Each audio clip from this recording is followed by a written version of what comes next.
अलग अलग आकार की चीजों से ऊर्जा के अलग अलग ढांचे बनते हैं। ऊर्जा के इन ढांचों से आपकी मानसिक और भावनात्मक स्थिति तय हो सकती है। तो कुछ पदार्थ माहौल को बदल सकते हैं। ये एक छोटा सा कीमती पदार्थ है और आपको पर्याप्त मात्रा में धूप पाने के लिए कई मील पैदल चलना पड़ता है। ये वातावरण को अधिक जीवंत बनाता है।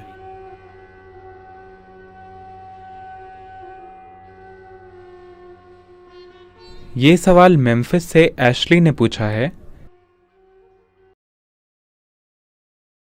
नमस्कारम सद्गुरु।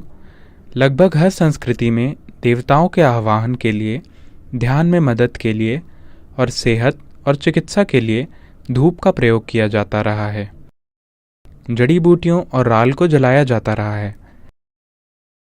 खास तौर से ये भारतीय और मूल अमेरिकी इतिहास दोनों का एक बड़ा हिस्सा रहा है। हम धूप जलाने और आज के समय में धूप के उपयोग के महत्व के बारे में आपसे जानना चाहते हैं। ओह, क्या इसीलिए मुझ पर धुआं डाला जा रहा है?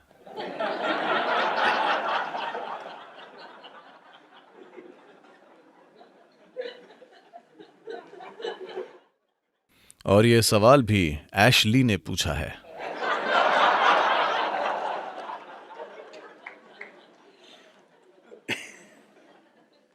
धूप आमतौर पर एशली होती है। बिना ऐश या राख के सुगंध नहीं होती। इसका महत्व यह है कि कुछ पदार्थों को जब जलाया जाता है तो एक चीज ये कि उनमें सुगंध होती है जो नाक के लिए सुखद होती है। और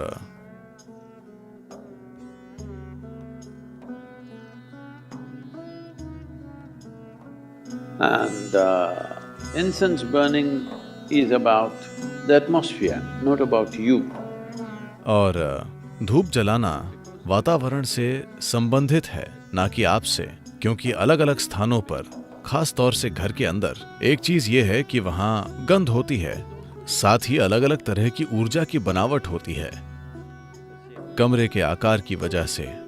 इसीलिए कमरे के आकार पर इतना ज्यादा ध्यान दिया जाता है। भारतीय संस्कृति में कमरे के आकार पर बहुत ध्यान दिया जाता है क्योंकि कमरे का आकार काफी कुछ तय करता है। अगर कमरा दोनों तरफ से बहुत ज्यादा हवादार ना हो, यानी दोनों दीवारें खुली ना हो, तब यह लगभग बाहर होने जैसा ही हो जाएगा। वो एक अलग बात है। ज्यादातर घर इस तरह नहीं बने होते क्योंकि उनके पड़ोसी होते हैं। आप बहुत ज्यादा खिड़कियां नहीं खोल सकते, बहुत ज्यादा खुलापन काम नहीं करेगा। फिर मौसम भी है, कई चीजें हैं, ठीक है, और एयर कंडीशनिंग भी है, और भी खराब। So, different shapes and sizes kind of create different kinds of energy structures.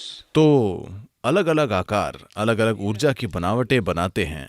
ये ऊर्जा की बनावटें अगर ये बहुत शक्तिशाली हो जाएं, तो ये आपकी मानसिक और भावनात्मक स्थिति तय कर सकती हैं, जो या तो मददगार हो सकती हैं या आपके मनचाहे लक्ष्य में रुकावट डाल सकती है।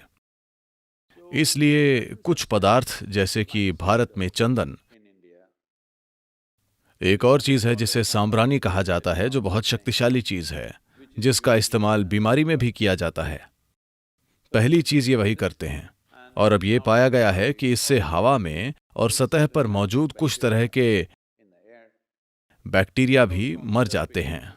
तो खास तौर से अगर घर में कोई बीमार हो तो सांब्रानी जलाई जाती है। अगर उन्हें कोई मंगल उत्सव मनाना है तो हर जगह सांब्रानी जलाई जाती है।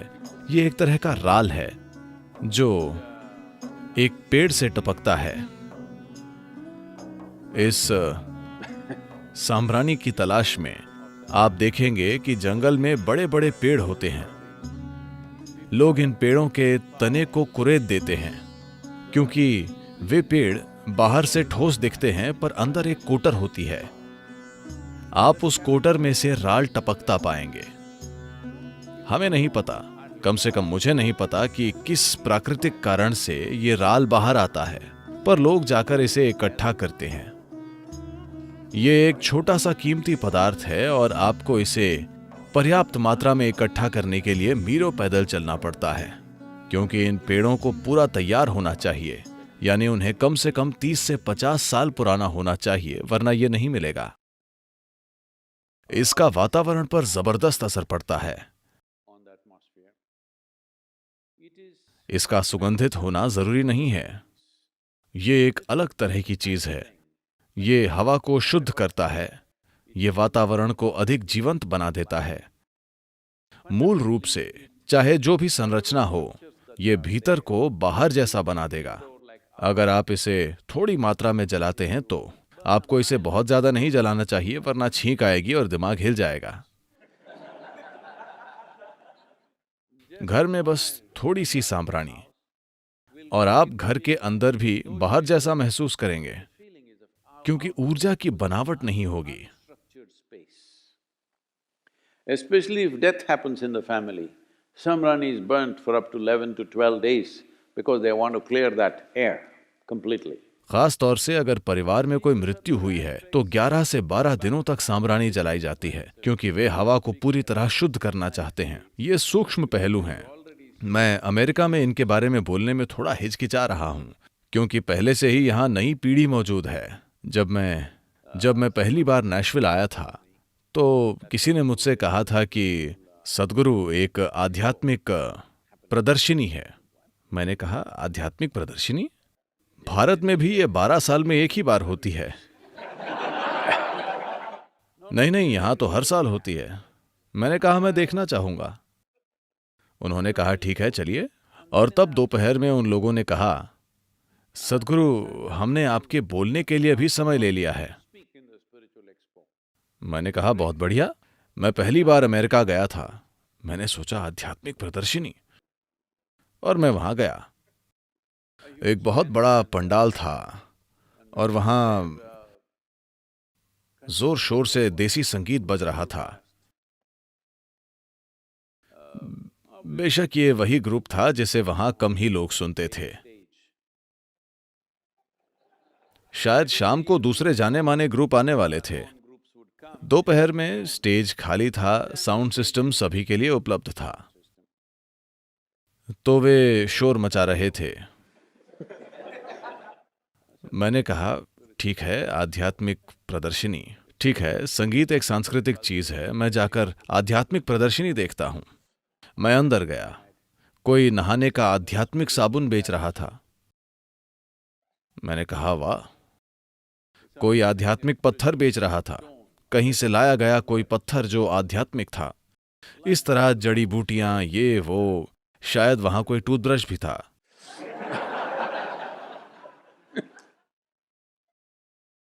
तब मैंने सोचा, ओ, ये भारतीय हाट जैसा है। आपको पता है, भारतीय गांवों में हाट होते हैं, रविवार बाजार या बुधवार बाजार या सोमवार बाजार। तो हर तरह की लुभावनी चीजें बेची जा रही थीं।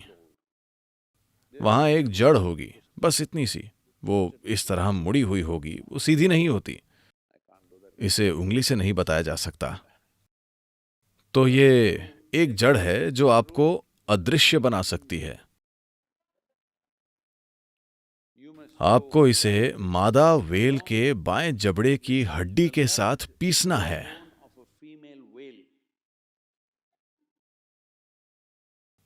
और वो वेल जिंदा होनी चाहिए, जिसका मतलब है कि आप असल में वहां तैर कर जाएं, जबड़े का एक टुकड़ा काट कर बाहर आ जाएं। अगर आप इन दोनों को एक साथ पीसते हैं और एक मंत्र भी बोलना है, आप ये करिए और फिर उस पेस्ट को अपने ऊपरी तालू पर लगाइए, तो आप अदृश्य हो जाएंगे। अगर आप वेल के मुंह में जाएंगे तो आप वैसे ही अदृश्य हो जाएंगे।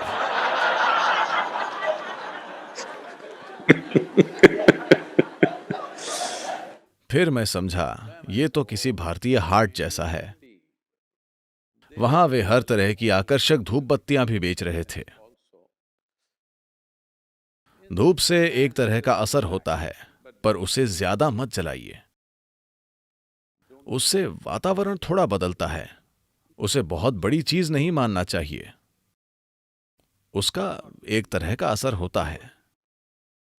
उसे समझदारी से इस्तेमाल कर सकते हैं। पर इन दिनों धूप या अगरबत्तियों को केमिकल सामग्री से बनाया जा रहा है। chemical stuff. उन चीजों को नहीं जलाना ही अच्छा है। ये बहुत बहुत जरूरी है।